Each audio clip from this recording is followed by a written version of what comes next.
नमस्कार बच्चों, द्वितीय वर्ष की इस कक्षा में आप सभी का पुनः स्वागत है। आज हम द्वितीय पेपर के अंतर्गत जिस विषय का अध्ययन करेंगे वो है जैन धर्म। इससे पूर्व में हमने वैदिक धर्म पर चर्चा की, जहां हमने देखा कि वो प्रकृति के उपासक थे। उसके बाद हमने बौद्ध धर्म पर प्रकाश डाला और हमने पढ़ा बौद्ध धर्म क्या कहता है। वहाँ हमने पाया कि मध्यम मार्ग ऐसा एक सिद्धांत है जो बौद्ध धर्म ने हमको दिया है और समस्त विश्व उनके इस सिद्धांत के लिए आज भी ऋणी है। और इसी सिलसिले को आगे जारी रखते हुए आज हम चर्चा करेंगे जैन धर्म पर। तो जैन धर्म के विषय में आप में से बहुत सारे जानते होंगे। सबसे पहले हम ये देखेंगे कि जैन धर्म का भारतीय इतिहास में क्या महत्व है। इसका केवल दार्शनिक महत्व ही नहीं है बच्चों, वरन साहित्य और कला के क्षेत्र में भी बहुत योगदान है। और अगर आप थोड़ा सा हम अपने आसपास का देखें या अध्ययन करें तो हम देखते हैं कि जैन धर्म और बौद्ध धर्म लगभग पैरेलल ही इनका उद्भव हुआ था, लेकिन जितनी मात्रा में या कहना चाहिए जितने धर्मावलंबी जैन धर्म के हैं उतने बौद्ध धर्म के नहीं हैं। तो उसके क्या विशेष कारण थे जिनकी वजह से जैन धर्म अभी तक इतना सरवाइव कर सका और आज इतने ज़्यादा मतावलंबी उनके हैं। तो उसका एक बहुत बड़ा कारण ये था कि जैन धर्म में साहित्य और कला के क्षेत्र में बहुत ज़्यादा योगदान दिया गया। अब इसके सिद्धांतों को हम देखते हैं। तो सबसे पहले हम देखते हैं कर्म और पुनर्जन्म। वहाँ ये जैन धर्म बोलता है जिन कर्मों से यह जीव संसार में परिभ्रमण करता है वो 8 है। अब वो 8 कौन कौन से हैं ये मैं आपको बोल के भी बता देती हूँ और इस वीडियो में भी मौजूद है, आप देख लीजिएगा और अपने नोट्स में इनको ले सकते हैं। पहला है ज्ञानावर्णीय, आत्मा के ज्ञान को ढकने का कार्य। दूसरा है दर्शनावर्णीय, अर्थात आत्मा की सम्यक शक्ति को रोकने वाले। तीसरा है वेदनीय, अर्थात सुख दुख के सम्यक ज्ञान को रोकने वाले। नेक्स्ट मोहनीय, मोह में डालने वाले। नेक्स्ट आयु कर्म, मनुष्य की आयु को निर्धारित करने वाले कर्म। नेक्स्ट नाम कर्म, जिसमें शरीर, परिस्थिति और गति को निर्धारित करने वाले कर्म हैं। नेक्स्ट गोत्र कर्म, जो ऊंच नीच के स्तर को डिसाइड करते हैं या उनके स्तर को मापते हैं। नेक्स्ट है अंतराय कर्म, सत्कर्मों के बाधक कार्य। फिर इनके उपाय भी बताते हैं, जिनमें कर्मफल के नाश के उपाय में जैन धर्म बताता है सम्यक श्रद्धा, अर्थात राइट परसेप्शन। फिर सम्यक ज्ञान, अर्थात राइट नॉलेज।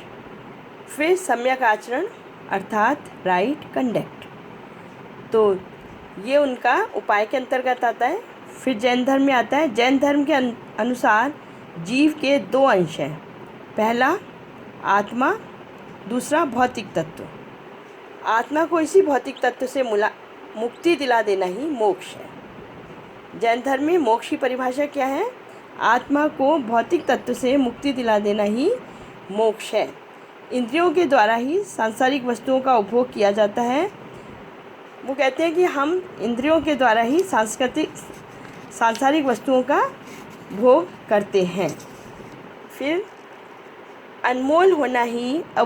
अनासक्त होना ही सम्यक आचरण है, मतलब किसी चीज़ में ज़्यादा लिप्त नहीं होना।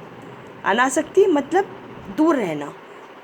जब व्यक्ति विषयों से अनासक्त हो जाता है, अगर वो विषय से दूर हो जाता है, उस समय ना तो सुख की अनुभूति होती है और ना ही दुख की।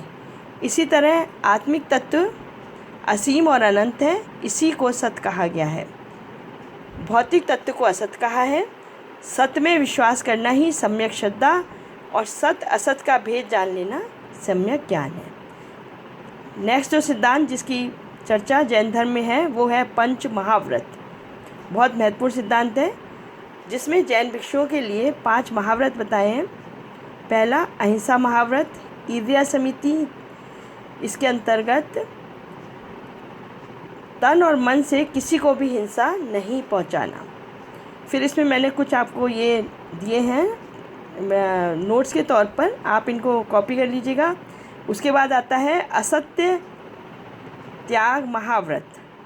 इसमें भी वो 4-5 बातों की जिक्र करते हैं, जैसे कि अनुबिंब भाषी, काहे परिजानाति, लोभम परिजानाति, गमम परिजानाति और हासम परिजानाति। फिर आता है ब्रह्मचर्य महाव्रत। उससे पहले एक और सिद्धांत है, वो है अस्तेय महाव्रत। बिना आज्ञा किसी के घर नहीं जाएं, गुरु की आज्ञा के बिना भिक्षा के भोजन को ग्रहण नहीं करें, बिना आज्ञा किसी के घर में नहीं रहें। नेक्स्ट, घर में रहते हुए मालिक की आज्ञा बिना किसी वस्तु का प्रयोग नहीं करें। यदि कोई भिक्षु किसी घर में रहता है तो उसे घर में बिना मालिक की आज्ञा के नहीं जाना चाहिए। अगला सिद्धांत है ब्रह्मचर्य महाव्रत। इसमें भी वो कुछ बातों का जिक्र करते हैं। पहला, किसी स्त्री से वार्ता ना करें, किसी स्त्री को ना देखें, सरल तथा थोड़ा भोजन करें, कोई स्त्री जहाँ रहती है वहाँ ना रहें। फिर आता है अपरिग्रह महाव्रत। इसमें वो बताते हैं कि भिक्षु को किसी वस्तु का संग्रह नहीं करना चाहिए। वस्तुओं को रखने से इंद्रियों की आसक्ति होती है, इसलिए हमें ज़्यादा उनका संग्रह नहीं करना चाहिए। फिर जैन धर्म में पंच अणुव्रत का जिक्र किया गया है, जिसमें गृहस्थों के लिए कुछ चीज़ें बताई गई हैं, जैसे अहिंसा, सत्य, अस्तेय, ब्रह्मचर्य और अपरिग्रह। फिर वो बताते हैं आपको ज्ञान का सिद्धांत, जिसमें मति की चर्चा की गई है, अर्थात इंद्रियों का ज्ञान। फिर है श्रुति, देन अवधि, मनय पर्याय और कैवल्य। फिर जैन धर्म में चर्चा है अनेकात्मवाद की, जिसमें वो कहते हैं आत्मा भी जीवों के अनुसार भिन्न भिन्न है। और अब हम देखेंगे निर्वाण, जिसे मोक्ष, बौद्ध धर्म में कैवल्य और जैन में हम निर्वाण कहते हैं। निर्वाण जीवन का परम सत्य है। कर्म फल से मुक्ति के बाद ही व्यक्ति को निर्वाण प्राप्त होता है। यहाँ पर डॉक्टर राधा कृष्णन ने मोक्ष के विषय में क्या कहा है वह मैं आपको बता रही हूँ। वो लिखते हैं, जब निर्वाण प्राप्त हो जाता है तो भौतिक तत्व का विनाश हो जाता है और आत्मिक तत्व ऊपर की ओर चढ़ता है। इस प्रकार मोक्ष चिर शाश्वत उदर्वगामिनी गति है। ये परिभाषा दी है हमें डॉक्टर राधाकृष्णन ने। जैन धर्म ब्राह्मण धर्म की क्रियाओं को वेदवाद,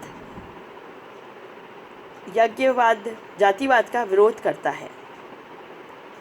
श्री जे.एस. नेगी का मत है कि जैन धर्म के अनुसार जैन धर्म में निर्माण का द्वार सभी के लिए खुला है, सभी जाति के लोग निर्माण प्राप्त कर सकते हैं। जैन धर्म स्त्री स्वतंत्रता का भी समर्थक है तथा शारीरिक कष्ट को विशेष महत्व देते हैं। आप सबने हमने देखा है जैन मुनियों को, हम देखते हैं कि वो कितने अल्प वस्त्र धारण करते हैं और कितना कठोर व्रत वो लोग करते हैं। फिर आता है जैन धर्म की समाज को देन। तो दर्शन के क्षेत्र में अहिंसा का सिद्धांत, यद्यपि नया तो नहीं है बच्चों, परंतु फिर भी विशेष जोर इस धर्म में दिया गया है।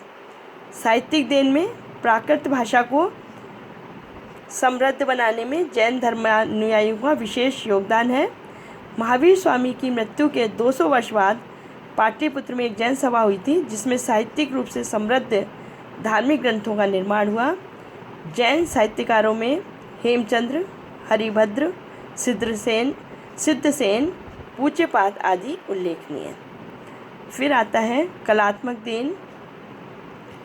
जैन धर्म में अनेक गुफाओं का निर्माण किया गया, जिनमें उदयगिरी की टाइगर केव और एलोरा की इंद्र सभा विशेष रूप से उल्लेखनीय है। श्रमण बेलगोला में गोमतेश्वर की 57 फीट ऊंची मूर्ति की रचना ग्रेनाइट पत्थर पर काटकर की गई है। ग्वालियर, खजुराहो व आबू के जैन मंदिर कला से पूर्ण हैं। इस धर्म के अनुयायियों ने अनेक स्तूप भी बनवाए। और हम देखते हैं कि हर राज्य में जैन धर्म ने अपने मंदिर तो बनवाए हैं, साथ ही साथ इन्होंने धर्मशालाओं, कॉलेजों, स्कूल बिल्डिंगों, इनका भी बहुत निर्माण कराया है। तो इस तरह से ये जो एक दान की परंपरा है या समाज के उत्थान के लिए जो जैन धर्म का योगदान है, उसी ने इस धर्म को अभी तक इतना सजीव रखा है और इतने ज़्यादा फॉलोअर्स उसके आज भी हमारे समाज में हम देखते हैं। Thank you.